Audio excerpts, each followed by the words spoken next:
নমস্কার বন্ধুরা, আমি রাহুল। আপনারা দেখছেন দুই বন্ধুর রান্নাঘর। আজকে আমরা তৈরি করব দোকানের মতো টেস্টি এবং মজাদার ঘুগনি। দোকানের মতো টেস্টি এবং মজাদার ঘুগনি বাড়িতে আপনারা কি করে তৈরি করবেন তারই কিছু টিপস নিয়ে আমরা চলে এসেছি এখানে। প্রথমেই আমরা এখানে দেখতেই পাচ্ছেন 250 গ্রাম মটরকে 7-8 ঘন্টার জন্য ভিজিয়ে রেখেছিলাম। দেখতেই পাচ্ছেন মটরগুলো আমাদের খুব সুন্দর ভিজে ফুলে গেছে। এবার আমরা মটরগুলিকে সেদ্ধ করে নেব। এবার আমরা প্রেসার কুকারের ঢাকনাটি আটকে প্রেসার কুকারটি আমরা ইন্ডাকশনের উপর চাপিয়ে দেব আর 3টে সিটি অবধি অপেক্ষা করব। প্রেসার কুকার থেকে 3টে সিটি পড়ে গেলে তখন আমরা প্রেসার কুকারটিকে নামিয়ে নেব। দেখতেই পাচ্ছেন প্রেসার কুকারে আমাদের 3টে সিটি পড়ে গেছে এবং খুব সুন্দর আমাদের মটরগুলো সেদ্ধ হয়ে গেছে। মটর আমাদের সেদ্ধ হয়ে গেছে। এবার আমরা মটরগুলিকে একটা সাইডে রেখে দেব। ইন্ডাকশনের উপর আমরা বসিয়ে দিয়েছি কড়াই। কড়াইতে আমরা প্রথমেই দিয়ে দিচ্ছি তেল। তেল আমাদের গরম হয়ে গেলে এতে এবার আমরা কিছু আলু ভেজে নেব। আলুগুলোকে আমরা ছোট ছোট টুকরো করে, দেখতেই পাচ্ছেন ছোট ছোট টুকরো করে কেটে ধুয়ে একটা সাইডে রেখে দিয়েছিলাম। সেই আলুগুলিকে আমরা প্রথমে লো টু মিডিয়াম আছে একটু সময় ধরে লাল লাল করে ভেজে নেব। এই সময় গ্যাসের ফ্লেমটিকে আমরা একটু কমই রেখেছি। লো টু মিডিয়াম আছে রেখে লাল লাল করে সুন্দর করে আলুগুলোকে ভাজতে হবে। বেশি গ্যাসের ফ্লেম বাড়ালে আলুগুলি ওপর থেকে লাল হয়ে যাবে এবং ভেতরে কাঁচাই থেকে যাবে। তার জন্য আমরা গ্যাসের ফ্লেমটিকে কমিয়ে দিয়ে লো টু মিডিয়াম আছে খুব সুন্দরভাবে আলুগুলোকে ভেজে নিচ্ছি। দেখতেই পাচ্ছেন আলুগুলো আমাদের আস্তে আস্তে লালচে লালচে কালার হয়ে আসছে। এই সময় কিন্তু গ্যাসের ফ্লেম বাড়ালে হবে।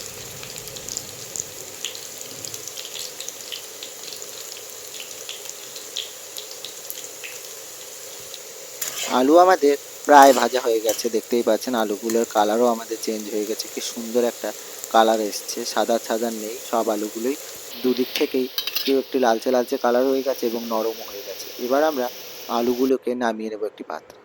আলুগুলোকে আমরা নামিয়ে নিয়েছি একটা পাত্রে। এবার আমরা ঘুগনির জন্য একটা মশলা তৈরি করে নিচ্ছি। প্রথমে আমরা বাটিতে দিয়ে দিয়েছিলাম 1 চামচ আদার পেস্ট, 1 চামচ জিরের পেস্ট, 1 চামচ লঙ্কার গুঁড়ো, 1 চামচ দিয়ে দিচ্ছি আমরা এখানে ঘুগনি মশলা, আর দিয়ে দিয়েছি কিছু পরিমাণে হলুদ। এবার আমরা সব উপকরণগুলোকে ভালোভাবে একটু জল দিয়ে মিশিয়ে একটা সাইডে রেখে দেবো। জল দিয়ে ভালো করে উপকরণগুলো মেশাতে হবে যেন কেউ গুটি গুটি না থাকে। একটা চামচের সাহায্যে আমরা খুব সুন্দরভাবে মশলাগুলিকে মিশিয়ে নিয়েছি। মশলাটাকে আমরা একটা সাইডে রেখে দিয়েছি। আর কড়াইতে যে তেল ছিল সেই তেলে প্রথমেই আমরা ফোড়ন হিসেবে দিচ্ছি একটা শুকনো লঙ্কা, কিছু জিরে আর একটা বড় এলাচ। এগুলিকে আমরা একটু সুন্দরভাবে ভেজে নেব। এই মশলাগুলো যখন একটু ভাজা হয়ে যাবে তখন আমরা এতে দিয়ে দিচ্ছি একটা মিডিয়াম সাইজের টমেটো। টমেটোটিকে আমরা হালকা ভেজে দেবো, খুব বেশি ভাজবো না। টমেটোটি একটু নরম হলেই তাতে আমরা দিয়ে দেবো সে আগে থেকে গুলিয়ে রাখা মশলাগুলো। দেখতেই পাচ্ছেন টমেটো আমাদের একটু নরম হয়ে গেছে। এবার এতে আমরা দিয়ে দিলাম সে আগে থেকে গুলিয়ে রাখা মশলাটা। মশলাটি আমরা খুব বেশিক্ষণ কষাবো না, ওই 4 থেকে 5 মিনিট মতো মশলাটি কষালেই দেখবেন মশলা থেকে তেল ছেড়ে আসবে। তখনই আমরা এতে দিয়ে দেবো। দেখতেই পাচ্ছেন 3 থেকে 4 মিনিট কষানোর পরেই আমাদের মশলা থেকে তেল ছেড়ে দিয়েছে। এবার আমরা মশলার পরিমাণ মতো নুন দিয়ে দিচ্ছি। এখানে আমরা 1/2 চামচ নুন দিয়েছি, আপনারা আপনাদের পরিমাণ মতো নুন দেবেন। দেখতেই পাচ্ছেন ধীরে ধীরে মশলা থেকে পুরোই তেল ছেড়ে দিয়েছে। এই পজিশনে আপনাদেরকে বুঝে নিতে হবে যে মশলা আমাদের প্রায় কষানো হয়ে গেছে। এই সময় কিন্তু গ্যাসের ফ্লেমটিকে লো টু মিডিয়াম আঁচেই রেখেছিলাম। এবার আমরা এতে দিয়ে দিচ্ছি সেই আগে থেকে সেদ্ধ করে রাখা মটর, আর যে মটরের জলটি ছিল সে দুটি একসঙ্গেই আমরা দিয়ে দিচ্ছি। এখানে কিন্তু ঘুগনিতে ঠান্ডা জল ব্যবহার করবেন না।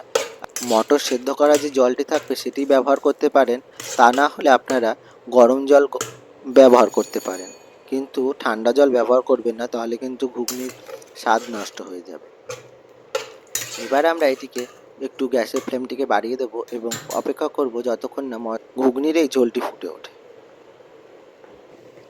দেখতেই পাচ্ছেন ধীরে ধীরে আমাদের ঘুগনির ঝোলটি আমাদের ফুটে উঠছে। যখন এই ঘুগনির ঝোলটি ফুটে উঠবে তখন এতে আমরা দিয়ে দেবো সে আগে থেকে ভেজে রাখা আলুর টুকরোগুলি। আলুর টুকরোগুলিকে দিয়ে আমরা ঘুগনির সঙ্গে ভালোভাবে মিশিয়ে নিচ্ছি। এখন কিন্তু আপনারা গ্যাসের ফ্লেমটিকে একটু বাড়িয়েই দেবেন, কেননা এখন একটু মশলাটি ফুটবে এবং সবগুলো সুন্দরভাবে কুক হবে, তো এর জন্যে একটু গ্যাসের ফ্লেমটিকে আপনারা বাড়িয়ে দিতে পারেন।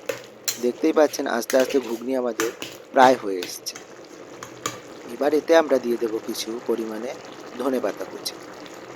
ধনেপাতাটাও আমরা আগে থেকে ধুয়ে কেটে একটা সাইডে রেখে দিয়েছিলাম। সেই ধনেপাতার কুচিগুলো এবার আমরা এতে দিয়ে দিচ্ছি। করছি।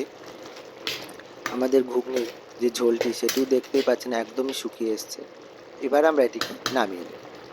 ফাইনালি আমাদের ঘুগনি তৈরি হয়ে গেছে। এবার এটিকে আমরা নামিয়ে নেব একটি পাত্রে। ফাইনালি আমাদের ঘুগনি তৈরি হয়ে গেছে। দোকানের মতো টেস্টি টেস্টি মজাদার যে ঘুগনি সেটি আমাদের তৈরি হয়ে গেছে। এই ঘুগনির রেসিপি যদি আপনাদের ভালো লাগে অবশ্যই আমাদের চ্যানেলটিকে সাবস্ক্রাইব করে আমাদের পাশে থাকবেন।